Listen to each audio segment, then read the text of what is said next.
Assalamualaikum warahmatullahi wabarakatuh. Alhamdulillah, nahmaduhu wa nasta'inuhu wa nastaghfiruh wa na'udzu billahi min shururi anfusina wa min sayyiati a'malina. Man yahdihillahu fala mudilla lahu wa man yudlil fala hadiya lahu. أشهد أن لا إله إلا الله وحده لا شريك له وأشهد أن محمدا عبده ورسوله أما بعد. Hadirin dan hadirat yang dirahmati Allah, terlebih dahulu kita sambung dulu hadis yang menjadi siri yang berikutnya untuk kita baca pada minggu ini. Sebelum itu saya nak sebut kepada sesiapa yang di sini ataupun yang menonton siaran kita ni, sebahagian daripada hadirin kita ni sebahagiannya pelajar. Jadi mereka mungkin tak ada kitab, dan harga kitab ni lebih kurang saya tak tahu berapa satu. Berapa harga kitab ni satu? Ada 60 70 kan. Jadi ada orang tanya saya kata kita mengalu-alukan sesiapa yang nak menderma atau tabarruk kitab, supaya kitab tu kita dapat Bulughul Maram ni dapat kita edarkan di dalam kelas ni untuk mereka yang tak ada kitab, yang mana dengan itu mereka akan boleh memiliki kitab. Tapi bila ada kitab kena mai, tak boleh bunting. Hadis yang berikutnya ialah hadis an Ibnu Abbas radhiyallahu anhuma. Qala Rasulullah sallallahu alaihi wasallam, ala wa inni nuhitu an aqra al-Qur'an raki'an aw sajidan, fa amma ar-ruku'u fa'azzimu fihi rabb, wa amma as-sujud fajtahidu fi ad-du'a, faqaminun an yustajaba lakum. Rawahu Muslim.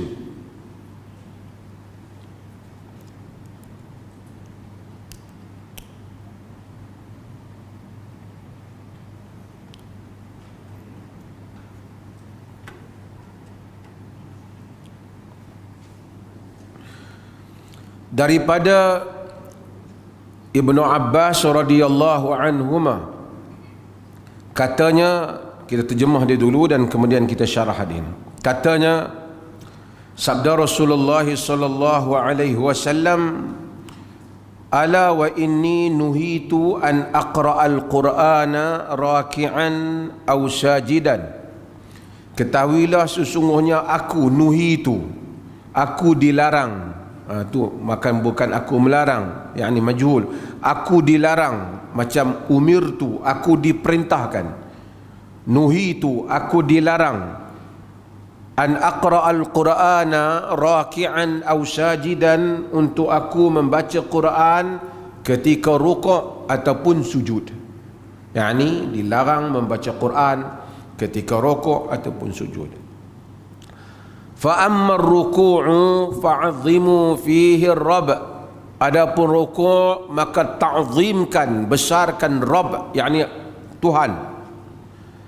Wa amma as-sujud fajtahidu fi du'a. Adapun sujud maka sungguh-sungguhlah kamu berdoa. Faqaminun an yustajaba lakum, maka sangat-sangatlah besar untuk kamu akan dimustajabkan. Kemungkinan besar akan teramat-amat Allah Ta'ala akan memustajabkan doa kamu. Hadis ni ialah hadis Abdullah ibn Abbas. Abdullah ibn Abbas, seperti mana yang kita telah sebut, ialah anak kepada Al-Abbas, iaitu bapa saudara Nabi sallallahu alaihi wasallam. Al-Abbas tu bapa saudara Nabi. Anak dia berapa orang? Antaranya ialah Abdullah ibn Abbas radhiyallahu anhu. radhiyallahu anhuma, Allah redha dia, dan bapa dia Al-Abbas. Dia lahir pada tahun yang ketiga sebelum hijrah, ataupun bukan pada tahun yang ketiga, 3 tahun sebelum hijrah. Sebelum Nabi hijrah 3 tahun, lahirnya Abdullah ibn Abbas. Maksudnya ketika Nabi sallallahu alaihi wasallam berada di Madinah pada tahun yang pertama tu, Ibn Abbas baru berusia berapa? 4 tahun lah. Pasal dia 3 tahun sebelum Nabi sallallahu alaihi wasallam berhijrah. Dia meninggal, Rasulullah meninggal, wafat, umur dia 13 tahun. Abdullah ibn Abbas. Ini menjadi perbahasan di kalangan para ulama hadis tentang riwayat-riwayat Abdullah ibn Abbas. Ulama-ulama hadis tahu bahawasanya sebahagian besar riwayat Ibn Abbas itu tidak dia ambil sendiri daripada Nabi sallallahu alaihi wasallam. Yang saya selalu sebut ini tentang marasil, iaitu riwayat yang sahabat ambil dari sahabat yang lain, tak terus daripada Nabi sallallahu alaihi wasallam. Dan marasil ini ada beberapa bahagian di dalam ilmu hadis, di antara orang biasa dan antara sahabat. Sahabat tidak timbul kerana siapa pun diambil di kalangan sahabat. Dia panggil marasilus sahabah, marasil sahabat. Cuma Ibn Abbas, oleh kerana dia sempat, kalau dari segi tempoh dia bersama dengan Nabi, dia sempat 30 bulan. Ada hadis yang kita baca selalu, hadis yang Ibnu Abbas berada di rumah mak saudara dia, iaitu Maimunah, isteri Nabi, Ummul Mukminin, yang Ibnu Abbas bangkit ikut Nabi salat pada malam hari, yang dia salat di sebelah kanan kiri Nabi, fa akhadha bi ra'si, dalam bahagian riwayat fa akhadha bi udhuni, Nabi pegang telinga dia, Nabi pegang kepala dia, dan kemudian Nabi jadikan dia sebelah kanan Nabi sallallahu alaihi wasallam. Dia ambil air untuk Nabi wuduk. Di situ Nabi sallallahu alaihi wasallam doa pada dia ketika umur dia sekitar 10 tahun, Allahumma 'allimhul kitab. Ya Allah, alimkan dia kitab, seperti yang diriwayat di dalam Sahih Al-Bukhari. Di dalam riwayat yang lain, iaitu yang lebih panjang, iaitu Allahumma faqihhu fid din wa 'allimhu ta'wil. Allah faqihkan dia dalam agama dan alimkan dia ta'wil, yakni tafsir Quran. Sebab itu antara makna ta'wil ialah tafsir. Kerana wa 'allimhu ta'wil, ta'wil makna tafsir.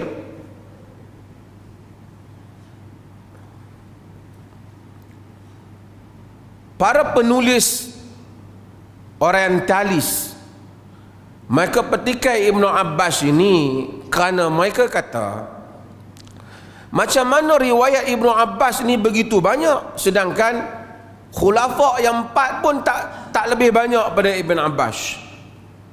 Maka kira di dalam Bukhari, di dalam Muslim, kalau dia ambil jenis tengok kepala riwayat dia, di dalam Musnad Ahmad, dalam Bukhari ada 300 lebih, 200 lebih, dalam Musnad Ahmad 1600 lebih.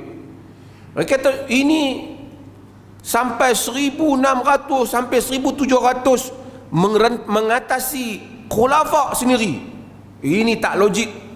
Ini ada sentimen Bani Abbas. Lagi saya sebut apa sentimen Bani Abbas. Kerana sebab tu kadang-kadang orang bila dia nak kira hadis, dia kena ilmu ni tuan-tuan, ilmu bidang kepakaran ni kan. Dia nak kira tu pun dia kena ahli bidang tu. Kalau dia pergi ambil hadis tu, misalnya hadis Ibnu Abbas, tentang nama lelaki yang bersama dengan Nabi Musa, yang Al-Quran cerita Nabi Musa pergi belajar dengan dia tu. Nama apa? Nabi apa tu? Nabi Khidir. Quran tak sebut, tapi riwayat Bukhari sebut nama dia Khidir, riwayat Ibn Abbas. Hadis tu memang di dalam Bukhari ada 12 tempat, tapi 12 tempat tu hadis yang sama lah. Dia hanya melalui rawi-rawi yang lain ataupun pengulangan oleh Al-Imam Al-Bukhari. Dalam bab ni dia ulang balik hadis tu, dia melalui sanad yang lain, riwayat ni di sanad yang lain, tapi hadis tu pada hakikatnya sama saja. Nak faham tuan-tuan yang bukan bidang hadis ni macam ni, kejadian tu sama, tapi dia ada cerita tu datang melalui anak murid A, anak murid B, anak murid C. Kalau kita himpun cerita tu, memang mungkin ada 10 cerita, tapi cerita yang sama, cuma jalur cerita tu, jalan cerita untuk sampai ke cerita tu melalui mulut orang yang berbeza. Tuan-tuan faham ni? Saya tuan-tuan dengar, faham ke ni? Faham. Jadi melalui jalur yang berbeza. Kalau kita fikira dia jadi 12, tapi hakikatnya satu cerita ya. Orientalis dia kata macam mana, tengok ada 200 berapa lebih dalam Bukhari saja. Kalau kita kira betul-betul riwayat Ibn Abbas daripada Nabi ni campur pi campur mai 300 sahaja. 300 sahaja. Faham ni? Belajar-belajar quick mas.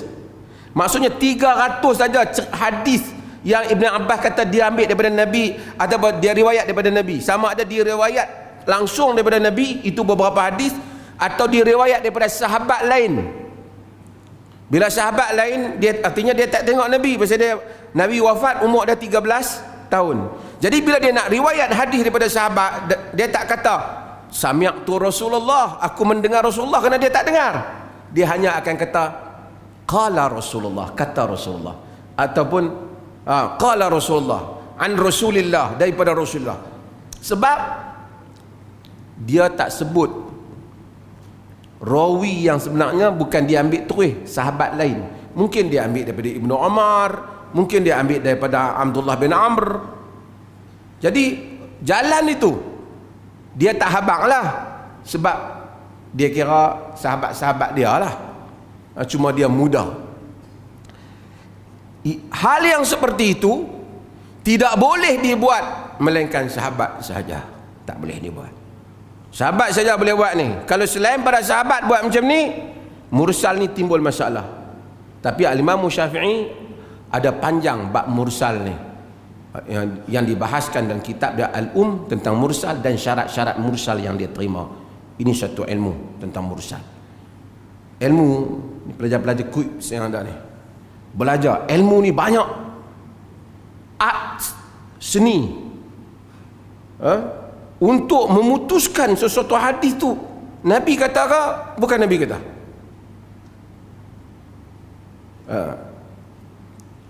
Jadi Ibnu Abbas dia kata, dia riwayat yang betul-betul dia ambil daripada Nabi, maksudnya yang hadis dia sama ada dia ambil langsung ataupun dia ambil melalui sahabat, kita tolak hak melalui mulut anak murid dia, mungkin 1000 ratus. Tetapi kata saya hari ni cerita satu perkara, tuan-tuan 20 orang balik cerita ke orang lain, kalau dikumpulkan jalan cerita ada 20 jalan, betul tak? Tapi hakikatnya satu cerita pada satu masa saja. Tapi kalau orang kira ada dia ni 20 cerita, bukan 20 cerita, 20 orang yang bercerita. Tuan-tuan faham? Begitulah riwayat-riwayat. Apabila ditengok riwayat Ibnu Abbas tu begitu banyak, dia orang sangka Ibnu Abbas riwayat beribu. Sebenarnya tak beribu, 300 ya. Ada riwayat misalnya hadis haji, kata besok buat kursus haji macam ni, buat contoh baru habang tak sat, tak sat baru habang saya kata nak benar kursus haji esok. Okey, haji lah contoh.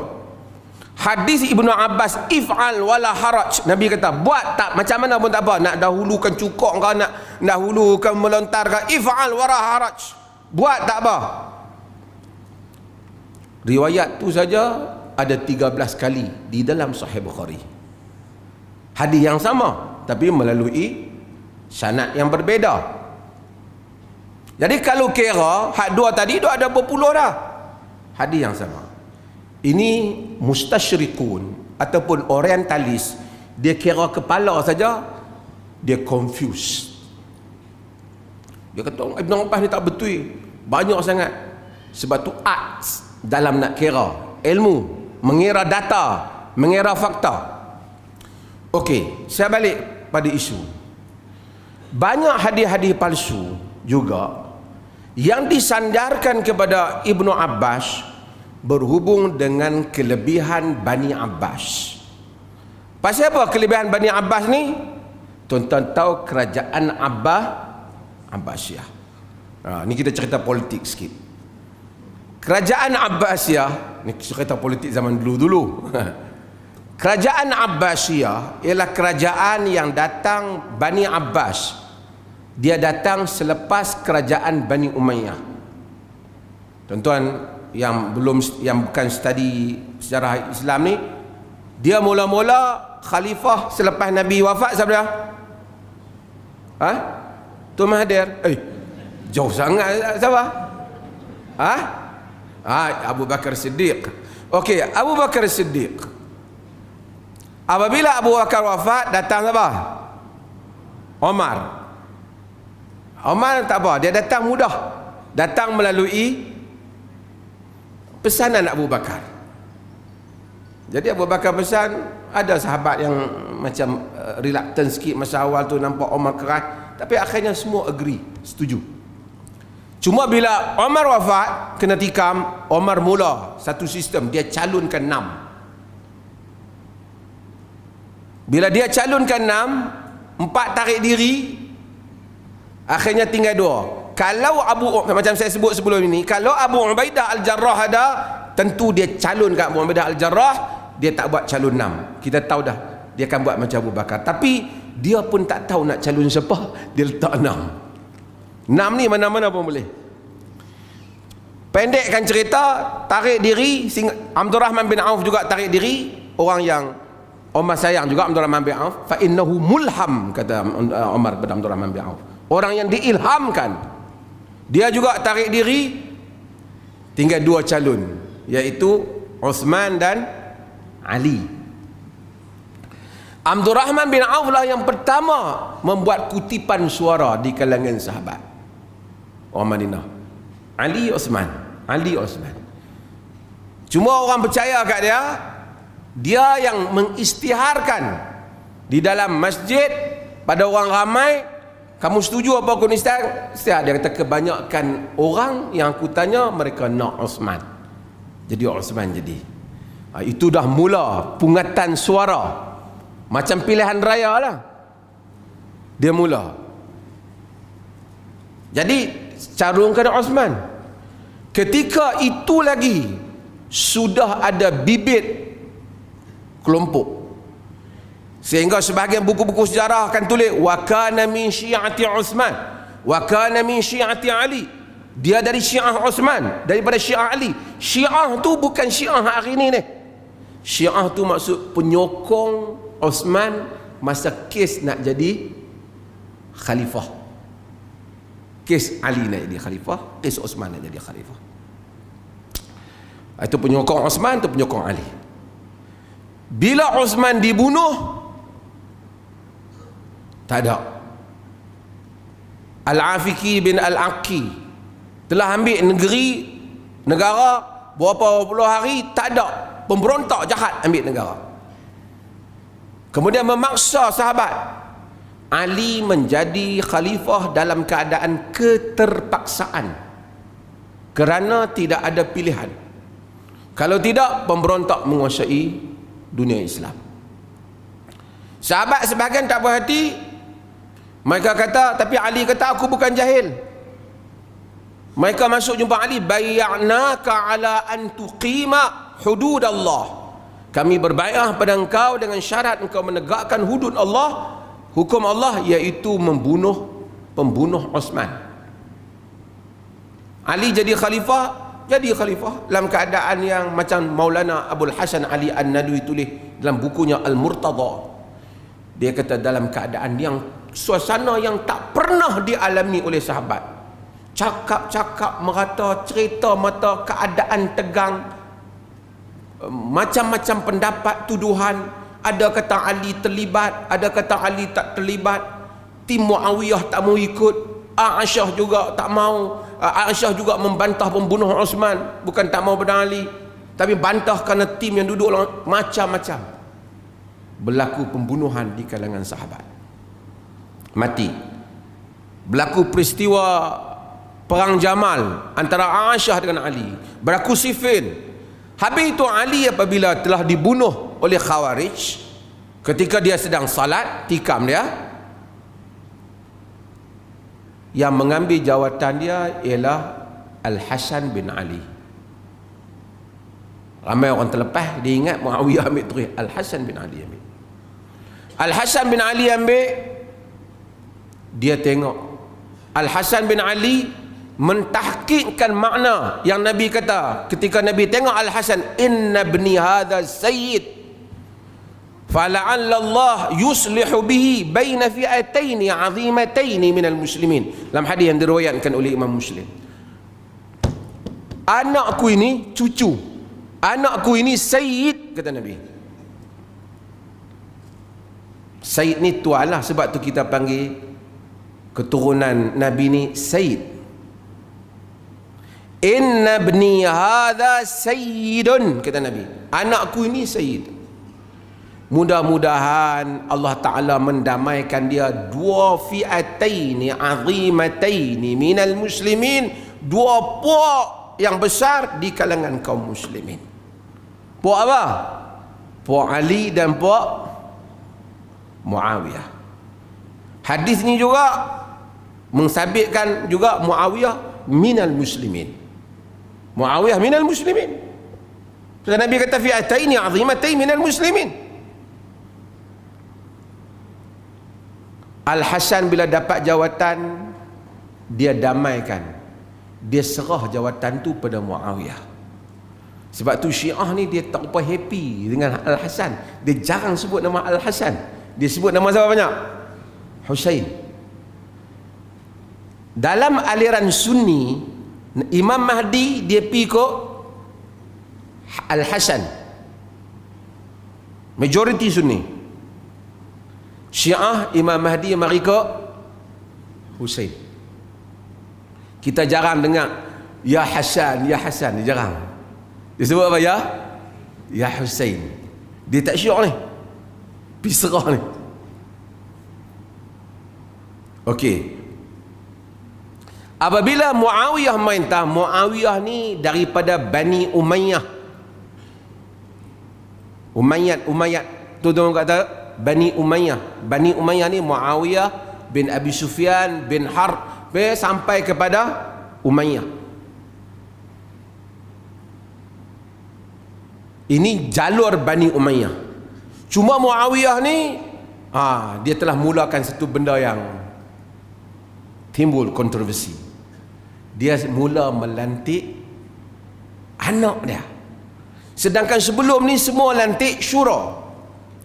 Ramai orang petikai macam-macam. Ada orang kata Muawiyah telah langgar sistem syura dalam Islam, satu pendapat.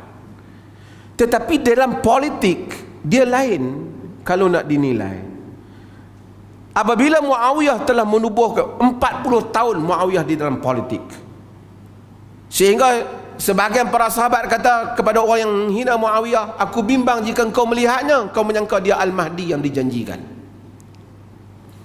Ali memerintah Kufah, ramai orang yang bangkit menentang Ali. Di kalangan pengikut Ali sendiri khianat pada Ali. Yang membunuh Al-Husain, pengikut Ali yang berperang bersama dengan Ali di Siffin menentang Muawiyah. Tetapi orang Syam solid di belakang Muawiyah. Tak ada orang yang berbeza dengan Muawiyah. Sebab Arab terkenal dengan kata-kata Muawiyah dalam politik. Sya'ru Muawiyah, rambut Muawiyah. Karena Muawiyah ni kata, di dalam politik, kalau orang tarik, aku lepas. Orang lepas, aku tarik. Smart, memerintah Syam dengan baik. Kata Al-Imam Ibn Kathir dalam Al-Bidayah wa Nihayah, Muawiyah itu memerintah dan Islam tertegak pada zaman dia.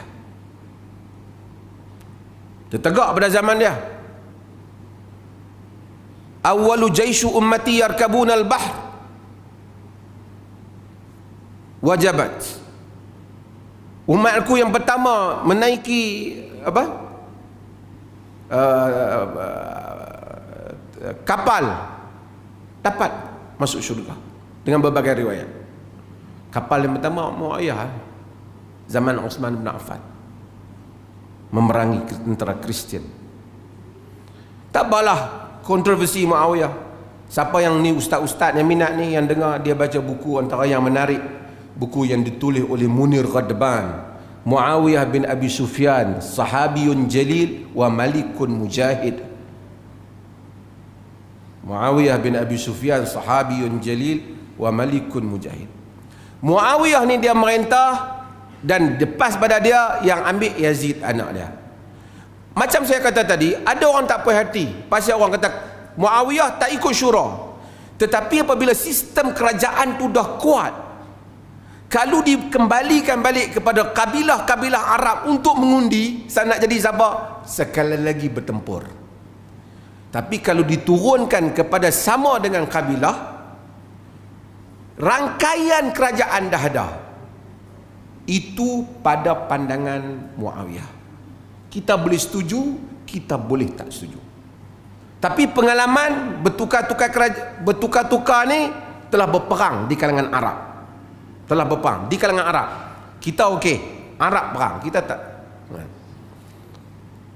Selepas daripada Muawiyah lantik Yazid, dan Yazid ada masalah kerana peristiwa kematian Husain, peristiwa Harrah, peristiwa banyak lagi di Makkah, di Madinah, tak apa. Pro and kontra Yazid.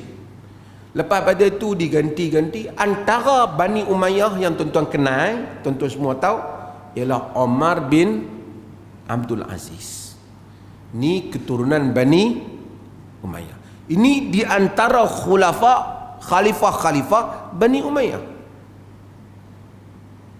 Dan ada banyak lagi Bani Umayyah yang lain. Sehingga kan akhirnya Bani Umayyah ini ditumbangkan oleh Bani Abbas. Bani Abbas ialah Bani keturunan Al-Abbas. Ni Al-Abbas bin Abdul Muttalib, bapa saudara Nabi. Keturunan dia. Keturunan ni lah Abdullah bin Abbas ni. Kempen mereka di dalam nak ambil kerajaan, kami keturunan Nabi. Kami ada kaitan dengan Nabi. Dan Abu Abbas As-Saffah, terkenal dengan As-Saffah. Saffah ni penumpah darah, bunuh begitu banyak. Bukan saja tawan kerajaan Bani Umayyah, ahli sejarah kata, sebahagian riwayat lemah, dia juga mengorek kubur-kubur khulafah Bani Umayyah. Runcing politik. Tapi akhirnya dia memerintah, dunia Islam membesar. Kerajaan Baghdad yang tuan-tuan tahu, yang menguasai Al-Ma'mum, Ar-Rashid, semua tu anak-anak Bani Abbas. Dan kerajaan Abbasiyah antara kerajaan yang panjang, sehinggalah Mongol masuk apabila berlaku perpecahan. Sebab tu tuan-tuan kalau baca buku politik dulu, seperti Al-Ahkam As-Sultaniyah, dengan berbagai andaian, salah satu benda dia akan sebut syarat khalifah Bani Quraisy. Kenapa dia sebut Quraisy? Kemungkinan memang dia pegang hadis. Kedua, bagi mengekalkan kuasa Bani Abbas. Ni Al-Ahkam Sultaniyah, Abu Ya'la Al-Farraq, semua, dan kitab-kitab mereka. Okey, tak apa. Hadis-hadis yang palsu tu, yang dikaitkan dengan Abdullah bin Abbas ni bukan dia yang riwayat. Penyokong Bani Abbas ni buat hadis palsu, nak kata khalifah mesti Bani Abbas kelebihan hadis-hadis palsu. Sanad dia kata an Abdullah bin Abbas an Rasulillah. Faham tak? Daripada Abdullah bin Abbas, daripada Rasulullah. Bukan Abdullah bin Abbas yang buat hadis tu, penyokong ni. Sebab tu penyokong politik ni lebih lajak daripada laju sepanjang sejarah. Depa lebih sanggup buat hadis palsu kerana nak sokong Bani Abbas. Sama juga hadis-hadis palsu untuk menyokong kepimpinan Ali yang dibuat oleh Syiah. Semua hadis palsu di dalam politik. Sebab tu untuk tujuan politik ni orang boleh buat macam-macam. Bukan SD palsu je, hadis palsu boleh buat. Sebab tujuan. Tak apa, nanti saya cerita. Tapi saya nak cerita. Jadi nasab hadis palsu kepada seperti mana yang dibuat oleh orientalis, menasabkan kepada Abdullah bin Abbas hadis palsu, tak benar. Bukan dia yang kata. Macam kita dengar orang kata an Abi Hurairah radhiyallahu anhu kadza wa kadza, sekian Abu Hurairah kata. Bukan Abu Hurairah yang buat hadis palsu tu, orang yang buat hadis palsu kata dari Abu Hurairah daripada Nabi. Tak bolehlah salah Abu Hurairah. Tuan-tuan faham maksud? Jadi tak bolehlah tuduh Abdullah bin Abbas yang membuat hadis-hadis palsu tentang Bani Abbas untuk tujuan politik kerajaan Bani Umayyah. Kalau orang kata teruk kerajaan Abbasiyah, kalau orang kata teruk kerajaan Abbasiyah, bukan pemerintah tu yang teruk sangat tu, penyokong tu. Hadis palsu tentang kelebihan Muawiyah juga ada. Saya penyokong Muawiyah. Saya masih ingat sampai zaman ni ketika perang Teluk, saya duduk di Jordan masa tu. Saddam Hussein lawan Amerika. Everybody orang Islam sokonglah Saddam lawan. Tak apalah nak sokong Saddam tu, tak apalah. Kalau di Jordan tu 5 waktu kunut, dalam kunut sebut nama Saddam Hussein. Dia sebut dalam kunut Tony Blair sebut, George Bush sebut. Tapi sampai melampau khatib seorang khutbah baca hadis-hadis Nabi, hadis yang ni Nabi maksudkan Saddam Hussein. Ambil hadis kok mana lain-lain Saddam Hussein dia dapat hadis tu. Nak sokong lah, tak usahlah guna sampai hadis macam tu. Ini masalah manusia apabila dia fanatik, dia menyokong satu hal. Hadis ni baru kita masuk matan, ni baru syarah sanad. Hadis ni dia kata Abdullah bin Abbas, qala Rasulullah sallallahu alaihi wasallam, Rasulullah kata, ala wa inni nuhitu an aqra al-Qur'ana raki'an aw sajida. Hadis ni benarnya dia potongan daripada hadis lain yang hadis ni dia lebih panjang. Ayuhan nas innahu la yabqa minal mubashsharatin nubuwwati illa ru'ya as-salihah yaraha al-muslim au tura lahu. Hadis panjang. Lepas tu baru mari hadis ni. Tak apa. Dia potongan daripada hadis tentang mimpi. Saya tak mau syarah hadis mimpi tu pasal yang ni saja matan yang dia nak syarah. Dia kata, aku dilarang untuk membaca Quran ketika rukuk ataupun sujud. Itu dulu potongan, aku dilarang. Nuhit, Nabi dilarang. Boleh jadi ada benda yang Nabi dilarang, kita tak dilarang. Tapi secara umumnya apa yang Nabi dilarang, kita juga dilarang. Melainkan kita dapat sabit benda tu khas untuk Nabi saja. Dalam kes ini semua ulama sepakat rukuk dan sujud dilarang membaca Al-Quran. Cumanya mereka berkhilaf pendapat. Larangan ini larangan haram ke larangan makruh. Sebab itu bila kita sebut ia dilarang dalam agama, dia ada dua kemungkinan. Satu haram, satu makruh. Majoriti para ulama, saya sebut maksud larangan ini, majoriti para ulama menyatakan larangan ini larangan makruh. Seperti mana An-Nawawi sebut, inilah merupakan mazhab Abu Hanifah, ia merupakan mazhab Malik dan Syafi'i. Makruh, makruh ni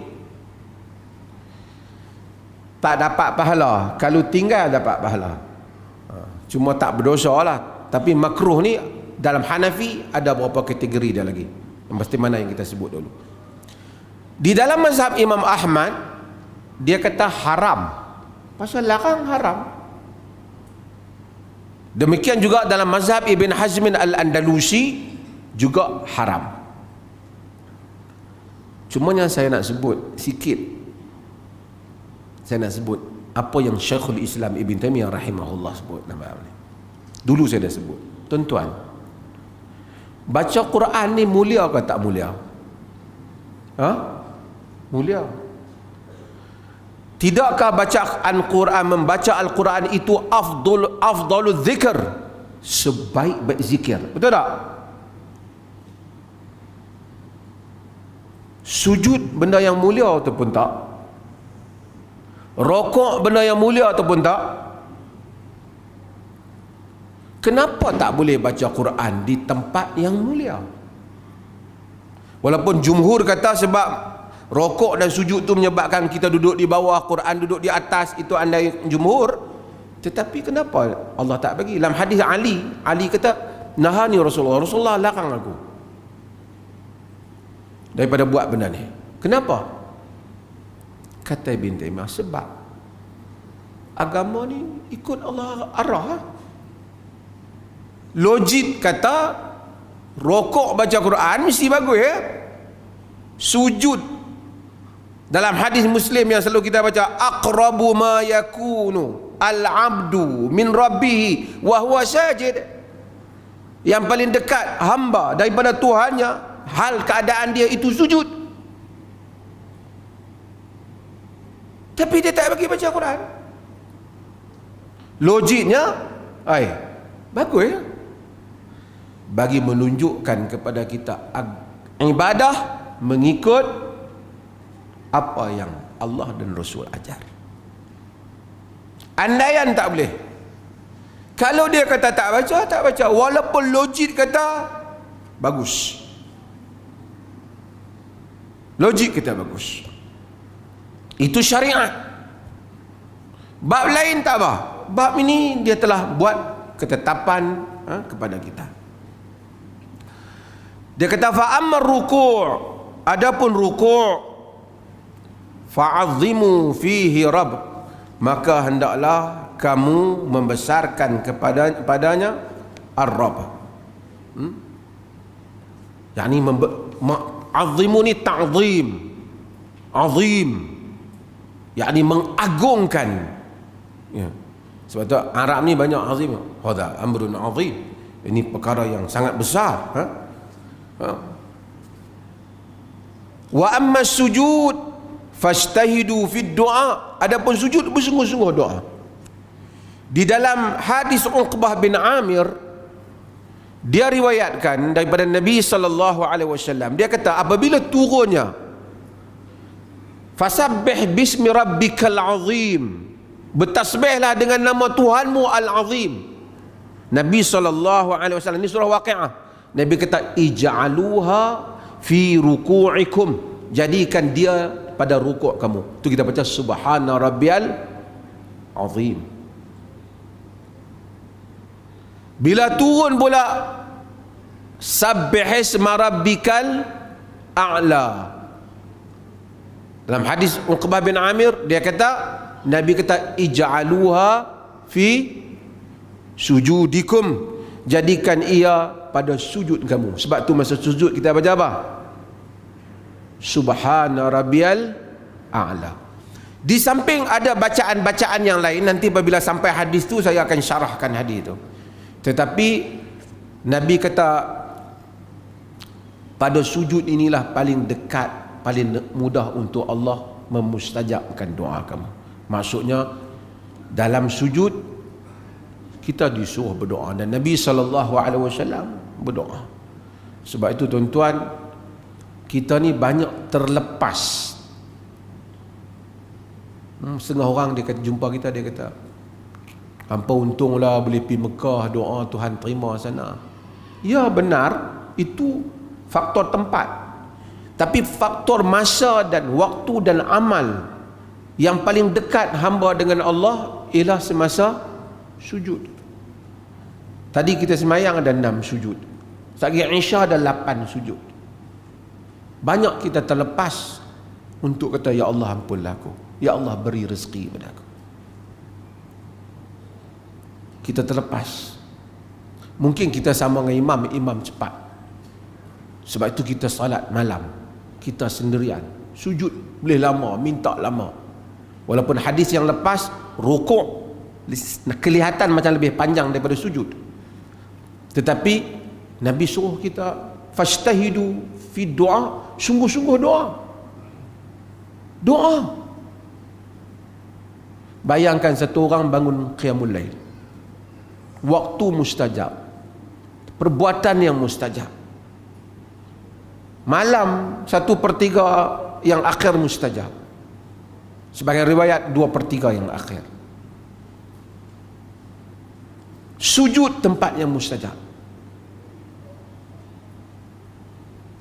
Sebab itu Al-Imam Ibn Qayyim Al-Jauziyah rahimahullah disebut antara sebab dibawa rezeki kepada kita ialah qiyamul lail wal istighfaru fil ashar, dan istighfar pada waktu sahur. Istighfar masa sujud, minta ampun. Selepas daripada sujud duduk, lepas semayang bangun bagi banyak masa sikit, sejam, kalau yang rajin 2 jam, minta. Allah akan mendatangkan keajaiban rezeki dan kemustajaban doa yang tidak terbayang oleh fikiran kita. Apa yang kita sangkakan mustahil, ia tidak mustahil apabila Allah Subhanahu wa taala mengkendakinya. Fajtahidu fi doa, kata Nabi, bersungguh-sungguh pada doa. Faqaminun an yustajaba lakum, maka akan dimustajabkan, sangat dekat, sangat hampir untuk dimustajabkan kepada kamu. Mudah-mudahan kita doa pada itu, insya-Allah. Hadirin dan hadirat yang dirahmati Allah, saya tahu sebahagian orang, banyak orang hantar kat saya untuk tanya apa pendapat saya tentang apa yang berlaku dalam negara ni. Saya sebut sikit lah, pasal mungkin sebahagian tuan-tuan pun nak tahu pendapat. Tuan-tuan, kita sebut kita dulu. Pertama, kita jangan heran dengan apa yang berlaku. Itu dulu. Pasal apa yang berlaku di kalangan orang politik ni, macam tu dah tabiat dia. The ground of politics is compromise, and the ground of religion is principle. Politik ni dia compromise. Kemarin dia boleh kata, bukan kemarin, baru 2 jam lepas dia kata yang lain, kemudian dia boleh kata yang lain. Kemarin kawan tu ahli neraka, petang ni dia ahli syurga. Kemarin kawan tu mak sakau, hari ni kau jangan risau. Politics. Yang salah apa? Kita yang pi percaya kat depa tu. Sebab tu saya rasa bagus tahun ini ataupun kali ini pilihan raya, kita tak nampak sangat ramai orang yang begitu berlebih-lebihan. Semua orang dah mula insaf, biarlah kat depa nak syok-syok. Tak, dulu lagi teruk.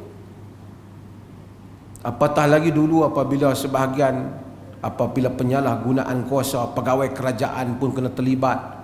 Kalau tak pergi bantu tempat menteri berkenaan, habis pilihan raya, dia kena tindakan. Itu bagusnya apabila tidak ada orang yang kuat. Kalau kuat, kita tak dapat selesaikan. Saya tidak bercakap tentang politik kepartian, tapi saya bercakap tentang secara umum. It's not for the specific political party. Tapi untuk umum, kita kena tahu. Supaya kita tidak tertipu. Sebab tu kita dalam masjid daripada dulu tak boleh kempen parti politik. Kerana politik ini, dia bubuh dalil macam mana pun untuk parti dia boleh berubah. Yang pengikut ni dah bertumbuk, tak makan, tak balik kenuri, masam muka. Lah mereka shake hands jom ya. Apa punya bodoh kita yang kat bawah ni kalau berlebih-lebihan. Sebab tu jangan berlebihan. Dia Thomas Sowell dia sebut politics is a art, is the art of making your selfish desires seem like national interest. Politik adalah satu art, untuk satu seni nak bagi orang nampak kamu punya nafsu pribadi kamu menjadi kepentingan awam. Dia punya cakap tu semua orang sanggup. Hak makan tak cukup pun pergi belanja duit tu. Tak cakap dengan abang, tak cakap dengan adik, masam muka. Akhirnya tak ada apa. Mereka sama-sama pergi elok pakai baju Melayu punya. Kan? Makan kedai kita juga yang leceh. Sebab tu saya bukan cakap pasal mereka, saya cakap kita betulkan diri kita. Sebab tu berbaloi tak berbaloi siapa saja. Pasal ada orang tanya saya menyesal, hantar saya menyesal hari tu saya belanja tu, rupanya mereka nak jadi macam ni. Bukan saya nak kata lah, dalam bahasa orang kampung, padan lah. Dia memang macam tu. Dia akan bercakap tentang, tuan-tuan, dia orang politik cakap human rights, freedom of expression, freedom of speech, kebebasan bersuara, kebebasan macam kalau mereka kena. Tapi kalau kita cakap kritik mereka, dia kata, hang siapa cakap banyak kan, main masuk tanding. Orang cakap kat dia tak boleh. Kalau dia nak bercakap, dia freedom of speech. Orang kritik dia, no freedom of speech. Itu dulu supaya kita clear dalam fikiran kita. Ini orang politik. So kita jangan dok anggap depa ni hari tu janji macam lain nanti. Orang politik dengan toke kapet boleh pakai lagi. So politik is the art of the possible. Apa saja mungkin. Okey. Kita pula. Ni supaya kita clear, supaya kita jangan pening dengan depa. Memang macam tu dah. Okey, apa yang telah kita buat? Kita pula. Apa yang telah kita buat? Kita hari itu kita buat satu benda, iaitu semua rakyat Malaysia ni ada, yang tak ada balik duk celup di rumah dengan lawat sendiri. Takut kawan-kawan tuduh kata tak pergi mengundi. Peringkat itu Allah kata, yalah, Quran kata apa? Innallaha ya'murukum an tu'addul amanati ila ahliha. Allah perintahkan kamu supaya bagi amanah kepada ahlinya. Kita macam kita kata nak tengok, tak tahu. Sebagai orang dia tengok pemimpin dia, idola dia, inilah tak ada dah. Kalau ada Nabi pun aku nak bagi jawatan ni lah kat dia. Seolah-olah Allah semua pakai baju, tidur dengan baju tu, ni dengan baju tu. Pantang orang kritik pemimpin dia sikit, 3 hari tidur tak lain lah. Tapi kita nampak, sebahagian orang dia nampak semua ni lebih kurang. Cuma siapa hak teruk dengan korang teruk. Okey, dah berlaku proses tu, kita dah bagi amanah, pakatlah. menunaikan amanah kepada yang layak pada fikiran kita. Tak ada siapa boleh kata parti saya masuk syurga, parti dia masuk neraka. Tak ada. Cuma yang ada macam saya kata, pi undi orang yang tentang Islam itu ada hukum. Pi undi orang yang memang nak buat benda yang zalim, istiharkan nak buat rasuah nak apa, itu memang ada hukum. Pi undi yang jelas-jelas mengistiharkan dasar yang salah, itu ada hukum. Tapi kalau setakat dia ni offer nak bagi PTPTN, dia ni nak bagi tol, dia ni nak bagi apa, kita pun tak tahu lagi bagi ke tak. Kita pun tak tahu. Ini semua cerita kan. Pakat piundi, habis dah. Setelah Allah kata bahawasanya kita ni bagi kepada yang layak, kita dah buat dengan ikhtiar kita. Jadilah apa yang terjadi. Dia mai satu peringkat. Ayat selepas tu dalam surah An-Nisa tu juga, baru setelah dia kata bagi yang layak tu, barulah dia mai, ya ayyuhallazina amanu atii'ullah wa atii'ur rasul wa ulil amri minkum. Wahai orang beriman, taat Allah, taat Rasul dan ulil amri, orang yang memegang urusan, orang yang berkuasa di kalangan kamu. Al-Imam Syafi'i kata ulil amri, dia merujuk kepada sama ada yang dilantik oleh Nabi, kerana Imam Syafi'i dia tak mau ayat ni dipolitikan kelihatannya, ataupun mereka merupakan ulama, kata dia. Tetapi majoriti para ulama menyatakan ulil amri ni bukan saja umara yang dilantik oleh Nabi, semua mereka yang ada kuasa, yang ada syaukah, yang memerintah tanah dan rakyat. Memerintah tanah saja tak ada rakyat, tak memerintah. Memerintah rakyat saja tak boleh kalau tak ada tanah. Maksud mesti memerintah, ada rakyat dan ada tanah, ada wilayah yang dia perintah. Atiullah wa atiur rasul, taat Allah, taat Rasul dan ulil amri, tanpa diulang taat macam mana kita beritahu. Kemudian dia kata fa in tanaza'tum fi syai' faruddu ila Allahi war Rasul.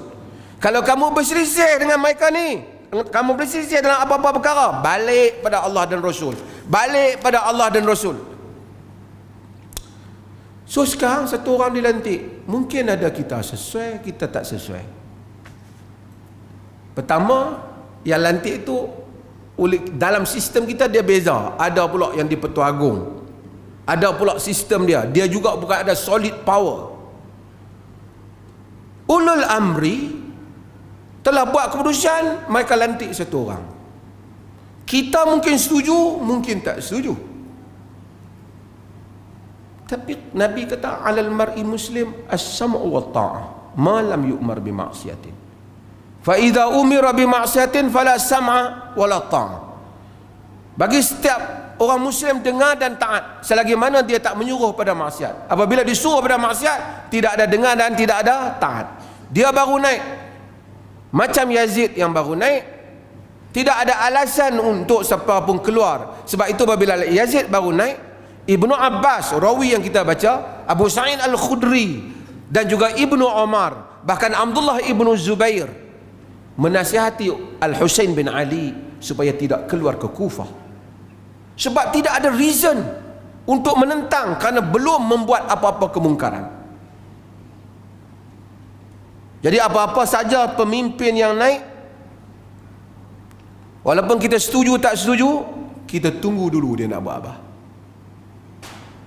Kita berikan ketaatan, kerana Nabi SAW, Quran suruh beri ketaatan, Nabi suruh beri kita taat selagi mana dia tidak melakukan perkara yang terang-terang salah, yang membawa kepada pelanggaran prinsip. Bahkan Al-Hafiz Ibn Hajar sebut dalam Fathul Bari, wa qad ajma'a al-fuqaha ala wujubi as-sultan al-mutaghallib wal jihadu ma'ahu. Bahkan telah sepakat para ulama wajib taat kepada sultan al-mutaghallib, sultan atau pemerintah yang merampas kuasa pemerintah yang lain, macam Bani Abbas yang saya kata tadi, merampas kuasa daripada Bani Umayyah. Apabila Bani Abbas rampas kuasa Bani Umayyah dan berjaya menegakkan kerajaan yang tegak itu stabil dan menguasai rakyat, agama kata taat, walaupun perbuatan dia haram. Kerana kalau kita pula keluar pergi perang dengan dia, tumpah darah lagi. Kau ni pula keluar main perang dengan kita, tumpah darah lagi. Agama kata taat. Karena itu khairun minal khuruju alaihi lima fihi min haqnid dima. Karena itu lebih baik daripada tumpahnya darah. Ini saya nak cerita fik yang lama. Demokrasi ni tak tumpah darah lah. Tapi nak cerita kenapa? Sebab tu Al-Imam Nawawi bila cakap bab ini dia kata tentang hukam yang zalim dalam syarah Sahih Muslim, wa amma khuruju alaihim wa qitaluhum fa huwa haramun bi ijma'il muslimin wa in kanu fasaqata zalimin was sababu fi dhalika bima yatarattabu alaihi min iraqati ad-dima' wal fasadu fil ard. Adapun keluar menentang mereka, yakni menentang dengan bersenjata, adalah haram dengan ijma'il muslimin selagi sekalipun fasik dan zalim. Yang sebab yang demikian itu kerana ia menumpahkan darah dan merosakkan muka bumi. So, proses yang pertama dalam sistem demokrasi kita, dia benarkan kita pilih, kita pilih. Tapi apabila seorang telah mengambil tempat, kita taat sehingga dia melakukan perkara yang menyebabkan syarak nyatakan tak lagi boleh taat. Selagi hal itu tak berlaku, kita taat pada. Kalau tidak, negara tak boleh stabil. Sebab tu saya mengingatkan semua, daripada parti mana sekalipun, mana pemerintah yang naik, apabila dia stabil, dia sudah mendapat tempat dan kedudukannya, taat kepadanya di dalam perkara-perkara yang ma'ruf. Jangan taat dalam perkara yang mungkar. Tapi dalam sistem kita, boleh tak kita mengkritik? Boleh. Boleh tak kita memberikan pandangan yang berbeza? Boleh. Kita bukan sistem autokrasi yang tak membenarkan hal itu. Itu satu hal. Dan saya sebut macam dengan tuan-tuan tahu, kita akan lihat macam-macam perkara bagi menginsafkan kepada kita makna orang politik. The ground of politics is compromise. Sebab itu tuan-tuan jangan percaya segala yang dijanjikan oleh orang politik. Abu Bakar As-Siddiq apabila naik memerintah, ini lain orang politik macam Abu Bakar, macam khulafa. Sebab itu kita heran kenapa Abu Bakar, antara ucapan dia awal seperti yang diriwayatkan oleh Ibn Athir, apa Abu Bakar kata setelah wallitu alaikum walastu bi khairikum fa in asa'tu fa in ahsantu faqawwimuni wa in asa'tu fa in ahsantu fa'inuni wa in asa'tu faqawwimuni. Aku dilantik menjadi khalifah pemimpin kamu, aku bukan yang terbaik di kalangan kamu. Fa in ahsantu fa'inuni, jika aku bagus tolong aku. Wa in asa'tu faqawwimuni, jika aku salah betulkan aku. Berikut dia kata apa? As-sidqu amanah wal kadhibu khianah. Benar adalah amanah, dusta adalah khianat. Kerana bukan semua orang politik itu pendusta, kan? Bukan semua pendusta itu orang politik, tapi boleh kata semua orang politik itu pendusta.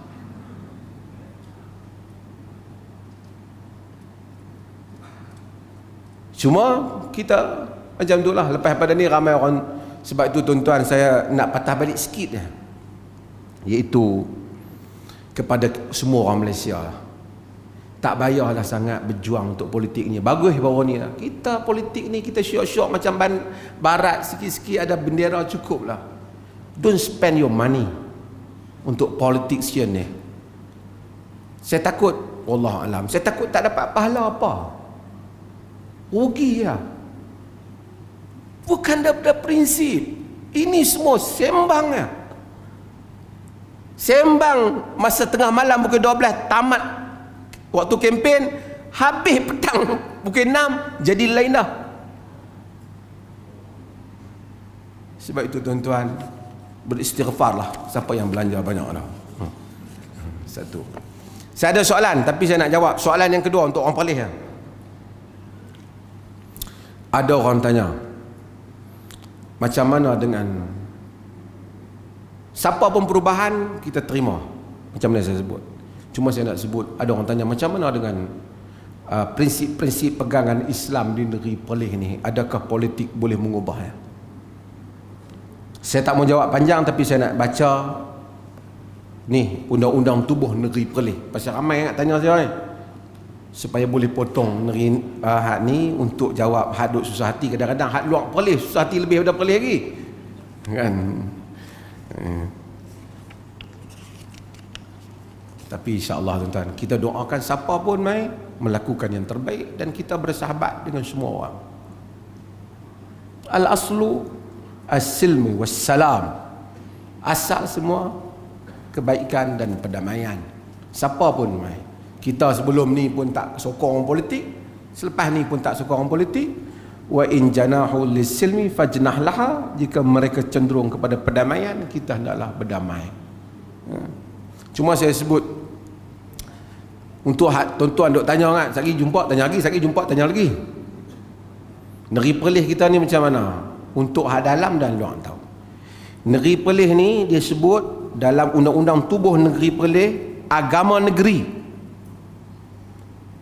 5-1 agama bagi negeri ialah agama Islam Ahlus Sunnati wal Jamaah seperti telah diamalkan di dalam negeri.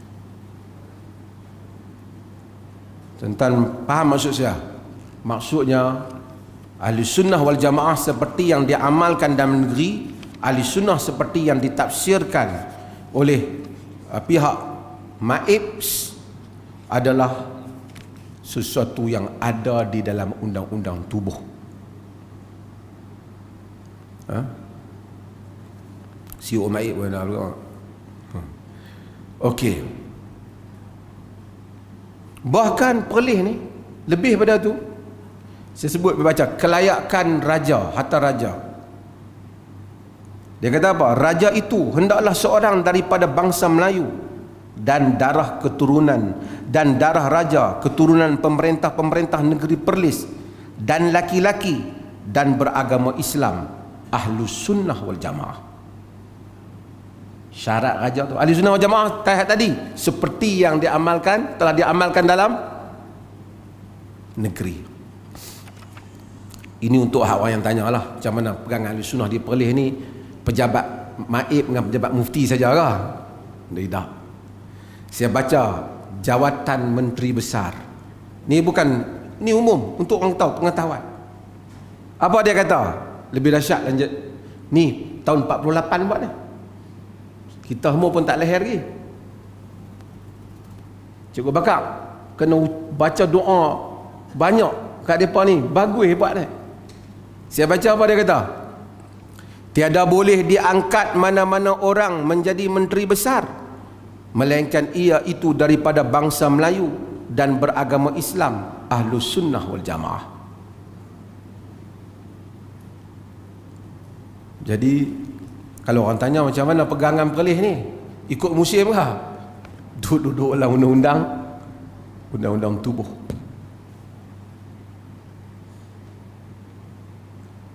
Zaman kita tak ada lahir pun tak ada lagi. Mereka dah buatlah seperti yang diamalkan dalam negeri. Jadi tafsiran Ahli Sunnah tu apa? Yang ditafsirkan oleh MAIP, yang MAIP keluarkan. Itu yang diamalkan dalam negeri. Pihak yang rasmi, kuasa tertinggi dalam hal ehwal agama, Majlis Agama Islam. Jadi hak tanya tu saya harap jelaslah jawapan tu. Dia tanya musim ke tak musim, ia tak bermusim. Untuk orang biasa dan juga orang politik.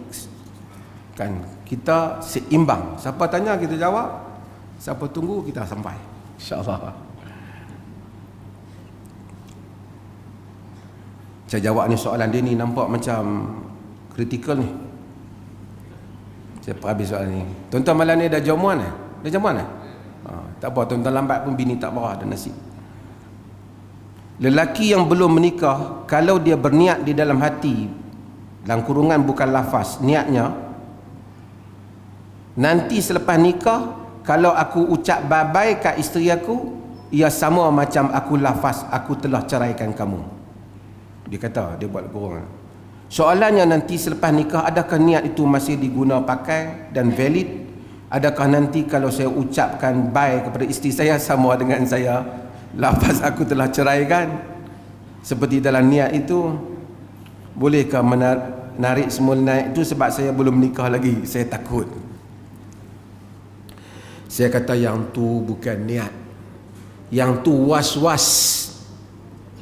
Niat ni azam untuk buat sesuatu, baru nama niat. Kalau setakat duk cadang, dia bukan niat. Betul lu makna niat tu.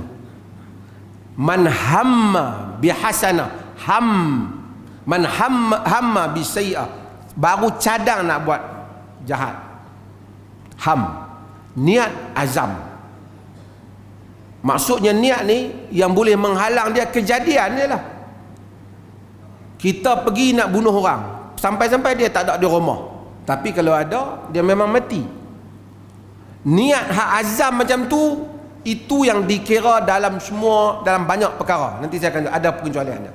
Sebab itu Nabi sebut dalam hadis, al-qatilu wal maqtulu kilahuma finnar. Yang membunuh dan yang kena bunuh semua masuk neraka. Sahabat tanya, hadzal qatilu fama balul maqtul. Hak ini yang membunuh, apa saya pula? Ini yang membunuh, kenapa pula yang kena bunuh masuk neraka? Nabi tahu, kana harisan ala qatli akhi, kerana dia juga berharis, nak bersungguh-sungguh nak bunuh saudara dia. Maksudnya kalau tak dan ke dia, aku bunuh. Yang tu dua-dua masuk neraka, Nabi kata, walaupun dia tak bunuh lagi, sebab niat yang putus. Niat yang putus. So yang ni was-was syaitan, tak ada faedah. A'udzubillahi minasyaitanirrajim, buang, tak ada kena-mengena. Okey, yang tu dulu. Jadi yang ni jatuh ke tak jatuh, tak jatuh, tak ada fikir. Tak usah duk susah hati, menikahlah 4 pun tak jatuh. Cumanya saya nak sebut, para fuqaha mereka ada berbincang hal-hal yang mana dilafazkan sebelum daripada nikah.